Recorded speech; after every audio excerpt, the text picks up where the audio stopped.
urabibona yuko noneho nyuma yo kuva gusarira Idi rero ngeze mu rugo ndavuga nti ko John yantumiye John nkaba nzi ko ari umukizita atari kuri Noheli nkaba numvise n'umuhamagaro uturuka kwa ntuze kwa Abdul Karim hariya n'ipirawo yahumburaga cyane birangiye rero nteretsemo akantu bita gasuti hano nko kubireba nteretsemo akantu ho gasuti nko kubibona none ubu ngubu ngiye kwa Abdul Karim ndeko wari na utangira byibuze ko numvise uwatangiye guhumura nyiri kuri stade mva gusari ariko ubu ngubu ngeze mu rugo mpindura umwenda ubu none aho ngubu nabaye suna nabaye suna kabisa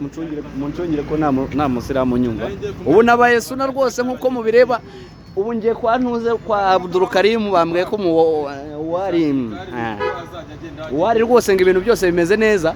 misekiramo agakote noneho kugira ngo njijishe suna noneho ngiye medi suna neza misenerekamo akantu bakitanga ikiremba bakita ikiremba urumva ubu nteretsemo ikiremba noneho suna nimugeraho ndamubwira nti suna noneho umuceri wahiye ndabizi ko wahiye niba wahiye rero ubu gahunda ni gahunda ubu ngiye kukanda ndajya ngira gutya ndajya mfata icyayi isuke ku muceri ubu uyu munsi nditwa wa pilawu nitwe suna nitwe ibintu byose Zulu Sad Bradia